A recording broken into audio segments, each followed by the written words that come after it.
Hello, welcome back to another episode of Somewhere Between a Film and TV podcast. We're your host. I am Daniel Parra. And I'm Erwin. And number one, thank you so much for listening and watching. Number two, what are they going to do? They're going to like, comment, and subscribe. Please do. Erwin, what are we reviewing? The Penguin. The Penguin. We're finally doing TV again. Yeah. We're not the best at covering it all the time, but... You know what's the best? What? The Penguin. The Penguin is absolutely incredible. We're going to get into all of it. If you haven't seen it yet by now, we're a little bit late already, but just know that this will have full spoilers. Before we break it all down, I got to ask, Erwin, with this show, season 1, unless it's a miniseries, we're still unclear on that, did you love it? Did you hate it? Or are you somewhere between? Oh, I loved it. I absolutely loved it. Yeah. I thought this show was practically flawless. I thought it was absolutely incredible. Absolutely everything you want in really anything superhero related. One of the things that like... Penguin superhero? Superhero adjacent. Like if it's one of those things where, yes, it is a superhero set world. It is set in Gotham. Does it feel like a superhero thing at all though? No. Not really. But that also has to do with the Matt Reeves, the Batman, which we've reviewed before, but just to cover, just to give you an overall sense of what we think. We love the Batman. This world. What do you think of this world so far? Oh, amazing. Yeah.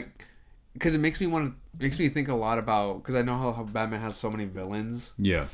Like the gallery of, like, what is it? The Rogues Gallery? The Rogues Gallery Yeah. that he has. And so now I want to see more of his villains, especially the ones that are so unknown. Yeah. In something like the Penguin did. No, I'm going to say that the two superhero related things I know the absolute most about are Batman and Spider-Man. So like 100% this is something that like very much I was looking forward to. However, I was completely taken by surprise by just how good this is, because there are so many spin-off things and like prequel things and whatever it may be where, I mean, they're passable, they're good. Yeah. But this, I think, took it to an entirely other level for so many different reasons. Well, because it's like one of the positives, like just to start it off. Yeah. It's just the fact that the Penguin itself, it could just take away the name, take away the brand of like just being in a world like in the Batman Gotham world, DC. It could be on its own thing and it'd still be great. Which they do. I told you, this reminded me so much of Breaking Bad. Yes. A lot, in the sense that it is paced kind of explosively. There's always something happening. It really doesn't want to take a breath ever. Which in the age of streaming, you get so used to the like, he's got to earn his top hat and his tuxedo. And which is something he literally does in this. But you know what? It makes sense. It's perfect. The way, like, it's... yeah, obviously. Yeah, like, it's not like he's, like, donning the iconic monocle and the top hat. I kind of want it. I just want more of that. I do think that they'll probably find some reason, but they give him an in-universe reason for why he dresses the way he dresses. And it's the fact that he's a overgrown man-child. Yes. That, like, the only way he thinks that you can really achieve that level of looking like that is through old Fred Astaire movies or... The fact that he's like, you know, with his mommy issues. With his mom, which we'll get into everything. But before, we're getting a little ahead of ourselves here. Yes. What is this show about? This show is about mimicking a personality, becoming that personality, and you are that personality. That's just what that movie, The Bike Riders, was about earlier this year. The one with Joseph Gordon-Levitt? Tom Hardy. Oh. He's not in that. Yeah, wait. I'm thinking about the one where he is a bike rider, or like the... You know what I'm talking about? The one that came out like 10 years ago, I think. Jonathan? No, not that one. There was another one where Joseph Gordon-Levitt, he's like a bike messenger or something. Oh, I know you're talking about. What is this talking about? Yeah. I don't know why I was... But, were you immediately hooked into this? Were you like... Yes, yeah. I was. I mean, the fact that this is still... It's not a continuation from the movie The Batman, but it's still from that same world. It starts like a week after. Yeah. I was already hooked by it already, and I loved Colin Farrell as the Penguin from the movie itself. Yeah, especially you would think he had a lot of screen time in the Batman. He's barely in it. I think. Well, he's not in it as much as the Riddler. He's in it a fair amount. Yes, he's at a different point in that movie than he is here. Yes, this is about the rise of a villain to like the entire catalyst of their empire. Yes, because I remember a lot of people saying they were sort of like discussing if this was a smart thing for Colin Farrell to say or not. That he said there are some actions in this show that I would be very surprised if anybody came away with this liking him by the end of the season. And then he went on and added, particularly in episode 8, which is why some people are like, yeah, I don't think you had to say that part. Because with episode 1, with the character they set up and like this weird sort of twisted take on like a Robin character, then you kind of can piece it together almost instantly. And I spent the entire show kind of in denial about that. Yeah. But let's go ahead and, since it is a TV show, we can discuss some of the episodes individually. I want to talk about how I really loved how it started. I loved the idea that he went back to the whole person that's going to be the new crime boss. The son that's sort of irresponsible and just not the person that should be the person in charge. And you get instances of Colin Farrell as the Penguin, and is sort of like there's something wrong with him mentally.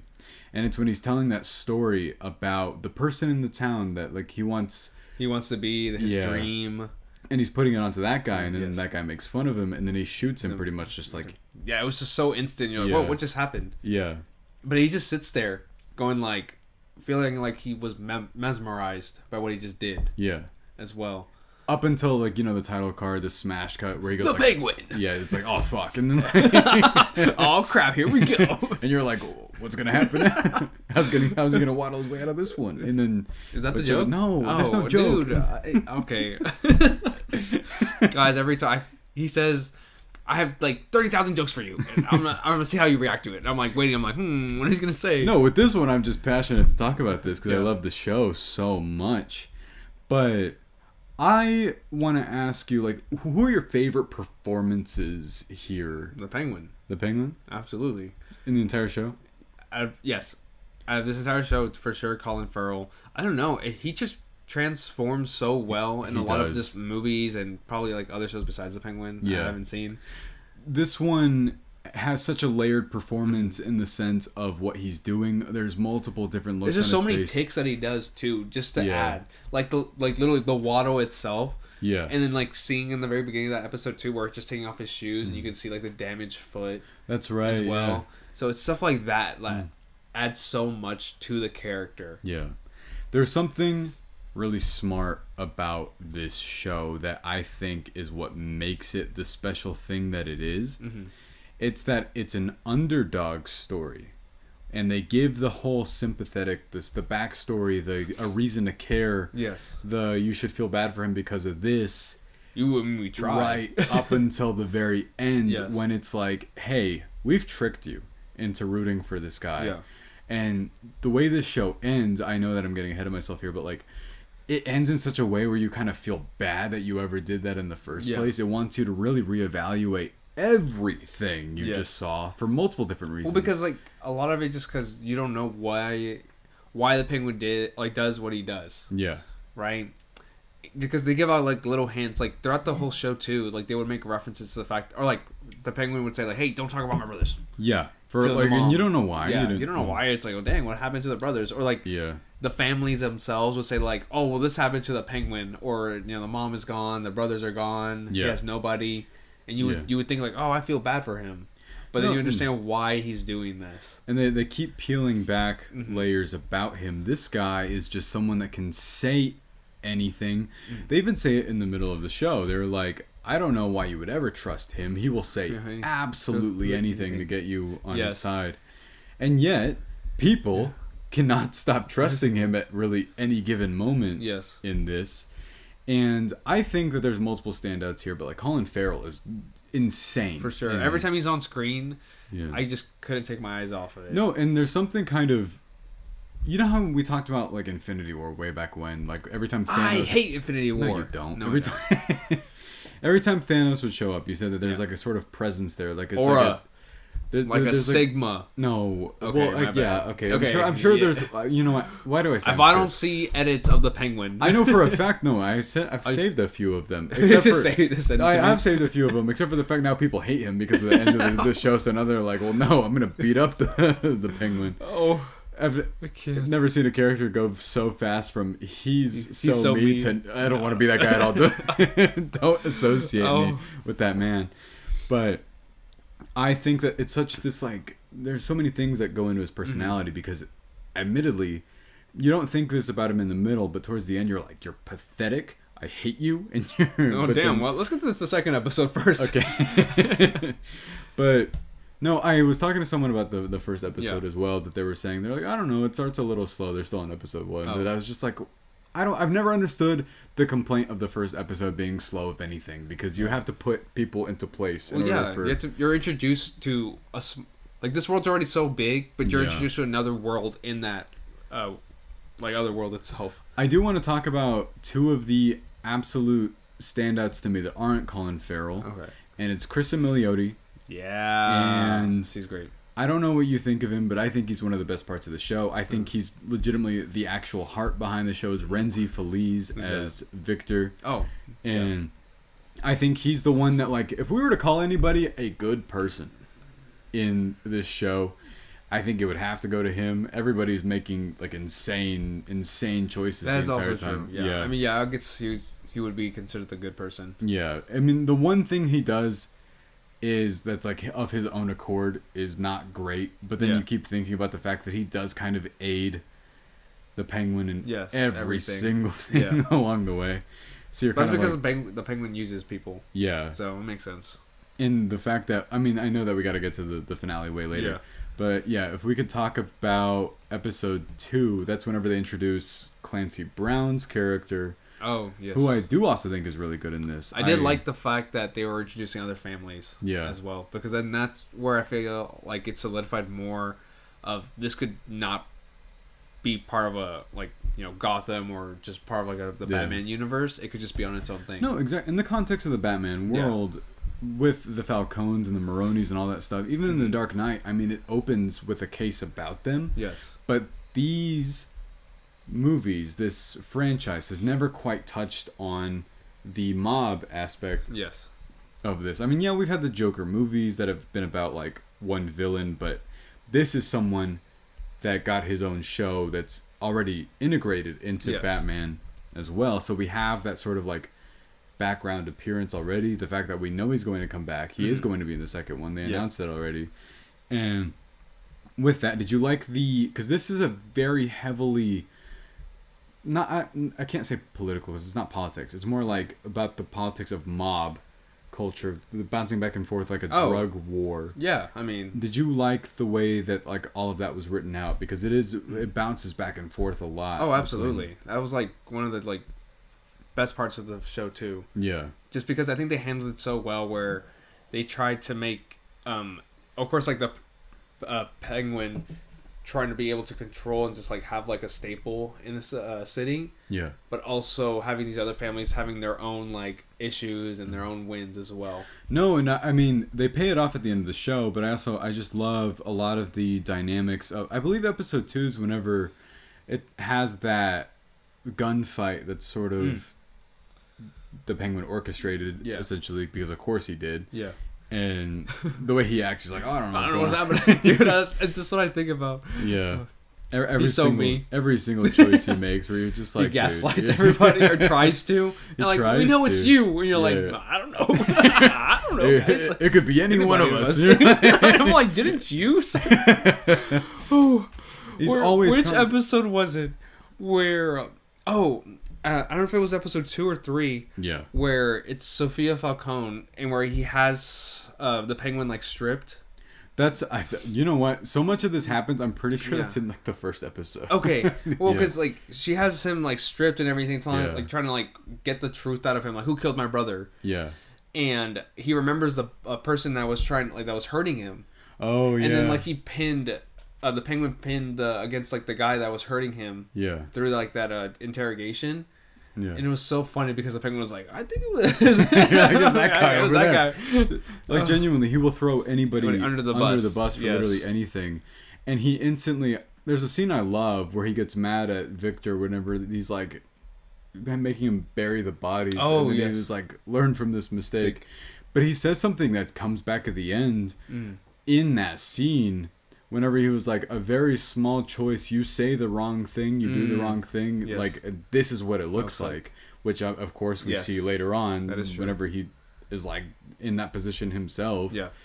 But I also loved episode 3 as well. That's whenever they actually, because they are dealing with this drug called Bliss, which does feel very Scarecrow-y to me, which, I mean, I know they're not trying to do world building all that much.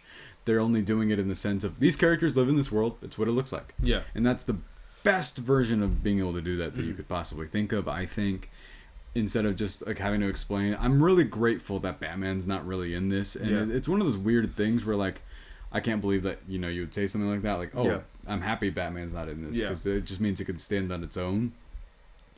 And it does feel like it could exist in that world as well. Maybe they set it up for something with him, but also the show's not preoccupied with that in the first place. I mean, hopefully whenever the sequel does come out with Batman 2, don't get me wrong, like, I would love to see references from the Penguin. Yeah. But at the same time, like, Batman 2 on its own and, like, the Penguin just adds more stuff. I just want to see that his character growth, you know, is consistent, that it just stayed the way that like from the first movie. Yeah. Because now he's he's definitely gonna be more arrogant and on top with of his top hat. Yeah, probably. I mean, I don't know. With the monocle. I feel like he would just do that just to do that. Yeah. But with that as well, did you also 2 character relationships I want to ask you about what you thought of them, because this is around when they really start setting this up. Is his mom? Yes. And Victor. The relationship with his mom, the Penguin. I don't know, it was just so interesting because I was thankful that it wasn't anything more than just him just wanting attention from his mom. There's a weird Oedipus thing there for sure. Yes. Especially towards the end, which we'll discuss. But yes. And I don't know, it was really interesting to see like how many issues that the mother had at the very end, and you can obviously tell that those issues like try to bring out a side of her towards the Penguin or like anybody else that was around her. Yeah. And like how like she really feels inside. Yeah. So that was really great to see. And then because I want to get into both of them too, but like the relationship between the Penguin and Victor too. I mean, it just grows over time. I think this is the part where we start seeing more of like Victor, who he is, and like what happened to him. This is around the time when he betrays, not him, but he has the opportunity to leave the life. Yes, absolutely. Which in retrospect, you're like, should have just got on the bus. Because they showed a past first, like they showed like a flashback. Which I love. I thought that was so great to connect that to the Batman in that way and lose his family like within the flood. I thought that was great to show the repercussions.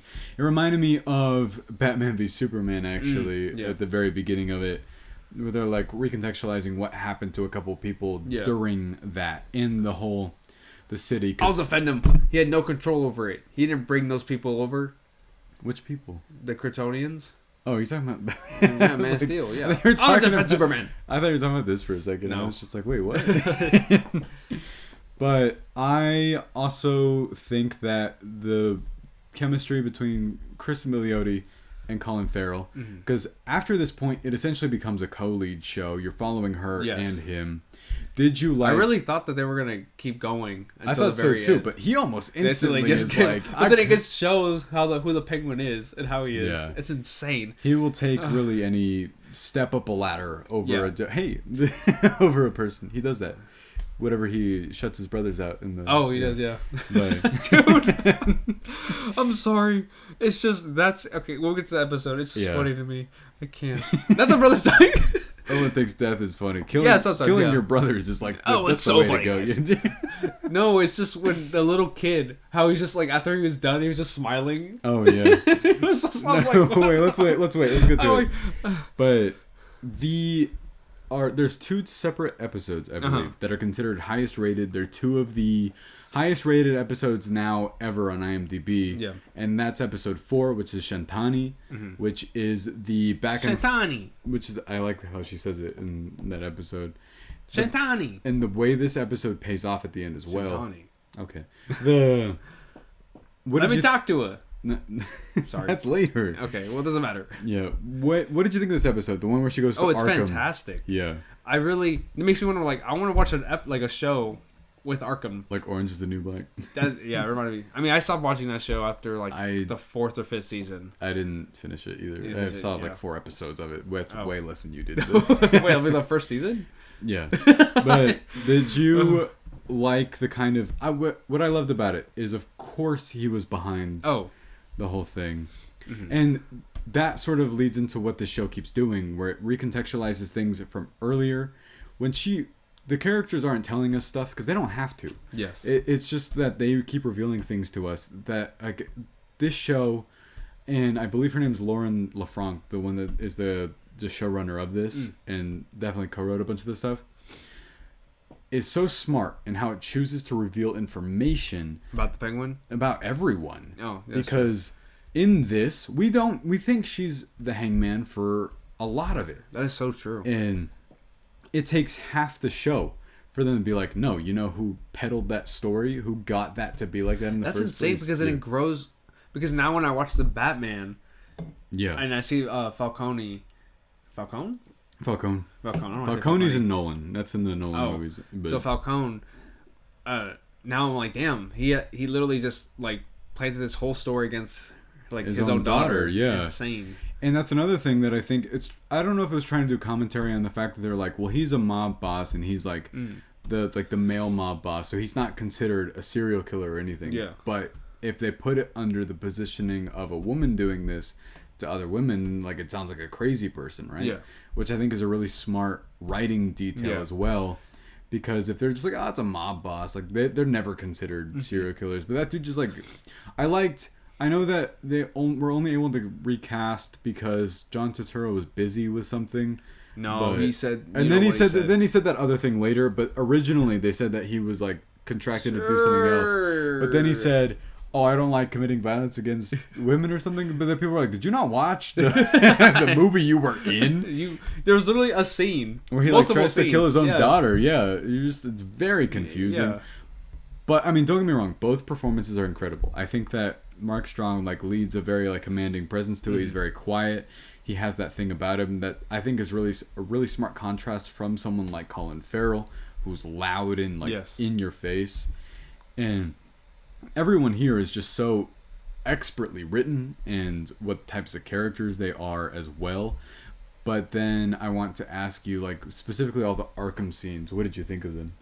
I thought they were great. Yeah. I think they really captured a lot of how people would always have so much fear against being in there. Yeah. And just like how dirty and the insane aspect as well. I think at the beginning of the show, it's very clear that she's not mentally well anymore. But when you see her in the flashback episodes in episode 4, she's normal, I feel. Yeah, she's doing well. Yeah. It actually looks like she can take ownership and like lead. Yeah. And then very much though, it's about the descent into madness while you're in Arkham. I've always loved the idea of Arkham. I love the Arkham games, the idea of villains just sort of in a place. And in here, they're definitely like letting them get away with whatever they want. Yes. The whole scene, I think this is brilliant. The scene where they let that girl not in the handcuffs or the chains, and she kills herself or something, right? She killed herself with the fork? Yeah, because she's like, end my life, like, just kill me. I guess like she had to, I don't know if she was like forced to, or like either way she was gonna die in a gruesome way. With that, were you constantly shocked by this show? Like, by some of the events that it... Absolutely. Yeah. Especially with that episode as well, episode 4, because I thought it was going to go a certain way, but it didn't. How did you feel it was going to go? Well, I thought it was just going to be very... Honestly, I thought it was going to be very straightforward. I was like, okay, like, she's going to end up, like, killing somebody because she has to. Yeah, and she sorta, but not really. Sorta, but, like, it was just because, like, out of anger. At that point, it's like, you can see why she would kill somebody. And it's at that point that she broke. It's, like, the thing that they wanted in the first place. But not just with her character, but, like, with other things, too. Like, with the Penguin. Like, when they show, like, snippets of, like, how he is and who he is, you're like, okay, I expected it. Like, that's why with Victor... Yeah. My thing with Victor was just the fact that he was so good-hearted. Yeah. That... And it was, like, already expected. Like, I knew what he was going to do. The only thing that caught me off guard was the fact that he killed. It's the way in which he did it, too, that I think he was just so pressured that he didn't know. That's where I'm like, oh, damn, he really killed somebody. Yeah. I didn't think he was going to kill anybody, or he was going to have, like, somebody else, like, take care of it for him. Yeah. See, in the moment, that scene's actually kind of like that they bond with each other. Colin Farrell's the Penguin and Victor. That he's like, don't worry, it gets easier. And he like actually sort of takes him in. And now you're kind of like this. But now the end of the show sort of makes you think, you're like, I don't think that guy's capable of feeling empathy or like sympathy or anything. He's really. So me. And something just sort of, he's a sociopath and like narcissistic. Something just tells me that he was just like, I need you to get better at this. So like, that's so true. Otherwise, it doesn't service what we're doing anymore. Yeah. And it's just all of that. Like, it's the Penguin definitely gets lucky because he gets lucky so often. It's insane. It's like he was meant to be a mob boss. There are so many times when you're just like, how'd you even get out of that? I was like, what? Like, even towards the end, I saw a lot of memes whenever the final episode came out. Whenever they're like, why is the Penguin moving like he's super athletic when he's like half crippled? And has to like move everywhere. I saw someone said that they said that I think that limp makes him faster. But did you? One that really took me off guard is that guy that you said like shows up and you're like, oh, this is gonna be great. He's also in Man of Steel. I can't quite remember his name. He's bald. He's he's great in this. Oh, Michael something. I forgot his name. Yeah, he was in House of Cards. Yeah, that's who. Oh, yeah. I mean, I've seen the first. I forgot which season I stopped watching. I think it was 5 seasons of House of Cards. I think I stopped watching Michael after Kelly. The 4th. Yeah. But that's because like Kevin Spacey left, and then you find out that he's that whole terrible person. Yeah. So it's just it's not the same. But Michael Kelly in House of Cards is fantastic. So the moment I saw him in this, I was like, I can't wait to see him. And he was in it, and I'm like, oh, I'm so glad he was like able to like keep going. And I thought he was gonna like be alive until like most likely the end of the show. But the fact that he was killed off too right away. The stunt casting of that is obviously like when she shoots him in the head, just sort of like, even for kind of speaking a little bit out of turn, is really surprising. And that also. The scene, I want to ask you what you think of it, where Cristin Milioti, kills her entire family. Yeah, that was great. Yeah, they all deserve it. No, it's one of those things where I'm like, I mean, guys, it makes sense. I mean, she can do nothing wrong in my eyes. Yeah, like nothing. I mean, she had to do what she had to do. I would do the same thing. What am I gonna do? Disagree? No, I'm not gonna disagree with you. I'm like, get put on a watch list. Like, whenever she, I like that watch.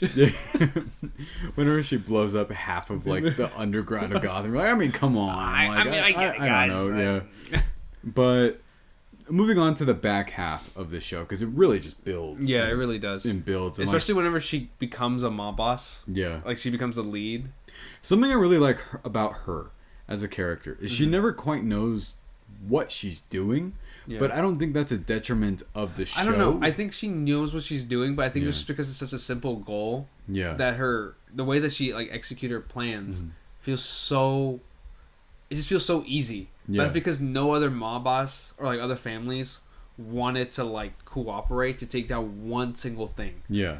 And I think that's what it is. And I think that's why the Penguin will succeed later on, because the Penguin wants one thing and one thing only. No, and the show does kind of feel ruthless about that. Yeah. Whenever, towards the end, they're like, we're not here for the Penguin. Where's the drug? And then they all take off.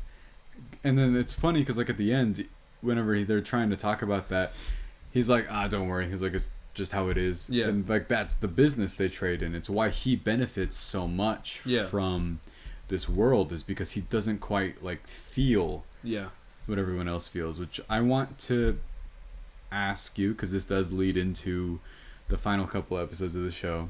We learned something about the Penguin, and which one episode is that? It's either 6 or 7. Okay. What he does to his brothers, did that surprise you? Did the whole thing? I think what surprised me was the way that the Penguin, who was like 8, 9, or 10 years old. Yeah. And after the fact that he locks up the brothers in the sewer while it was raining, and so they get drowned. Yeah. And he was just so nonchalant about it. Yeah. Like, we're like, and like just kept going. And I was like, what? Yeah. Like, he has like no remorse, no emotion towards nothing. And I'm like, at that age, It's insane. No, genuinely, I think it's like the kid actor, whoever they got. Yeah, like, perfect, perfect and for sure. I think it says so much about his character, even really young. And of course, this show keeps doing things where it'll show a scene and then it'll show how it actually played out, or how different characters had different dynamics with how they actually felt about something. And this lays out this entire setting of he did this. He thought he got away with it for decades, and thought he could keep it a secret from his mom too. Yeah, and like even though she found out like almost immediately. Yeah. And also that scene where they go dancing, it plays out a certain way in his head. Yes. And then it's completely different in the next episode, and he's like, "I'm gonna take care of you, mom." Because it doesn't make sense though. That's why I was like, why would the mom take him out to dance after knowing that 2 of your sons has died? Because in the way it plays out, like the way they decided to show this part of the story, it looks almost like she waited a couple days and then did that. Yeah. But then it actually like looks like months had passed, which I do think shows a general kind of even the psyche of this dude, the Penguin, that like he's so sort of self-centered. That did they like, ever explain why he looks that way? No, I think it was just one of those like. It's never something that's really addressed. I mean, knowing the Penguin, whenever he was doing the serving for that. Yeah. For Sophia for like what 10 years, probably something happened, right? Yeah. But getting into that though, the episode after is whenever they reveal all of like what actually happened. But I do want to touch on the way in which Clancy Brown dies in like the first place. You're like, because he got lucky again. It's insane. That's where I'm just like so shocked by how things are playing out for him, because it's like it feels like easy writing, right, for this character to succeed, but at the same time it's like bad luck for Gotham, but good luck for but good luck for people who are who are just bad. Yeah, trading in this sort of thing. That's what Gotham's always been, though, and I know the one singular complaint I've heard about the show is that they were like, "Where's Batman?"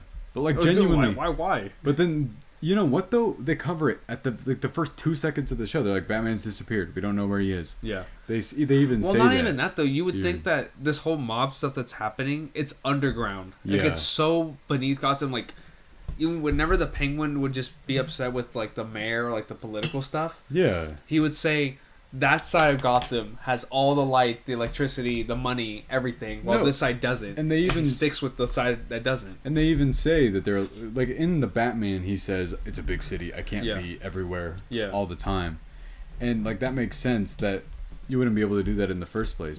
Besides, he like also does things like he like scopes them out and then proceeds to do stuff. But I think that also sets up just like the dynamic of what'll probably happen later, like because the Iceberg Lounge was always a Penguin thing as well. Yeah.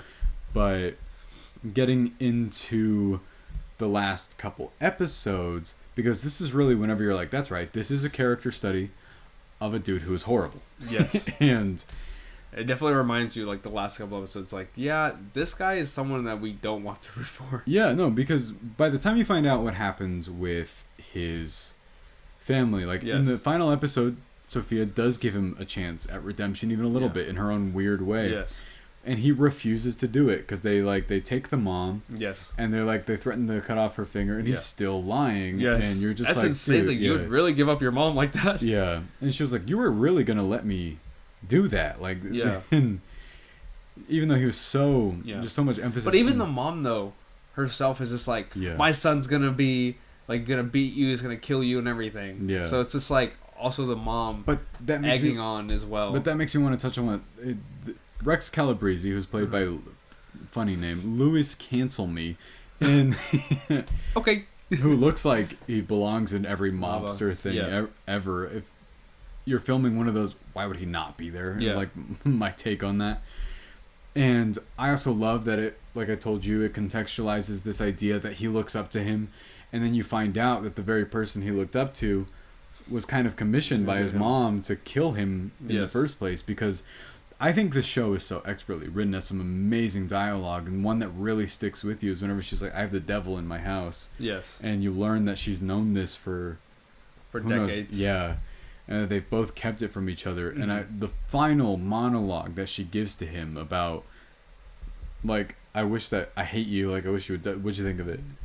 I thought it was fantastic. I think it's just one of those underrated performances for sure. She's really great in this too. Yeah, but that's because for the majority of the show, she was just being shown as the mom with a lot of health issues. Yeah, and like us not understanding why she says certain things to the Penguin until we find out later on. Yeah. Because actually, even thinking about like whenever she gets mad at him, sometimes you're kind of like, oh, it's just like a dementia thing. But that's really smart. It's really clever. Yes. And all of that though, like touching on the final couple last things, is there anything that you really like stuck with you? I don't know. I just think a lot about just the Penguin, his performance. Just to be the perfectly honest himself. Yeah, just I don't know. Colin Farrell just did a great job. Yeah. I don't know. Even in the movie itself, in the Batman, I was like, whoa, he just makes it sound like he stood out. He's a standout there too. Yeah. But in this show as well, it's crazy to me because I know in a lot of other TV shows as well, they introduce like a main character. Like there's gonna be one character that you're gonna focus on the entirety of the time. Yeah. But then they introduce other characters as well. Like, don't get me wrong, like, the Penguin also had other side characters that did a great job. But every time the Penguin himself was on screen, I was like, what is he going to say or do next? Because there's always, like, it's incredibly unpredictable as a performance. Yes. And the last couple things that happen in this show are very popular. And honestly, as upset as it makes you, it does make the show. Like, it makes the show something that's going to stand like the test of time because of what happens at the end of this. Whenever he says the thing to Sophia is like, oh, you're going to hell, and then she's like, I'll see you there, and then like she thinks that he's going to shoot him, and she ends up back in Arkham. That was so beautiful. Yeah, and then he disappears somehow. Yeah, I was like, okay, whatever. I mean, that's a comic book. I was like, we're like, where'd he go? Yeah. That's insane. Like, that's literally insane. Yeah, and she gets stuck in there. Like, her performance is incredible. It makes you think like she is going to hell. Yeah, and I'm like, oh, because Arkham's hell. I was like, okay. And, like, for her, that's like worse than. Yeah. But the moment it like went very viral for what happens at the end of this, because it's not that it's predictable. It's that it just connects. Victor says this thing to him where he says, you're like family to me. And while the Penguin's not very big on family. Not at all. And then it's this line that he says where he's like, I can't take you with me this time. Yeah. And what made it tragic to me is that they still let Vic keep talking during whenever he's like actually killing him. And the thing about the Penguin is like you could tell that he was planning on that happening earlier because he had to do what he had to do. I really don't think he had to do it. He like genuinely helped him through everything. Like it's a fictional character, but I hope you get fucked like completely. No, I think it's justified. No, it isn't. I think so. How so? Huh? Well, I mean, he didn't care about his brothers. He wants to become a mob boss. What did Clancy Brown's character say? It's like, this guy has nobody that he cares about. He's untouchable. Yeah. And I think it's what's the moment that he was like, oh man, somebody cares about me. So, I was like, now I have to kill him. Yeah. I was like, well, he's going to die anyway, so I might as well kill him. No, dude. That makes sense. It's a couple of things, though, that there's the little details about the fact that he killed him that you're like, you fucking evil, like, person.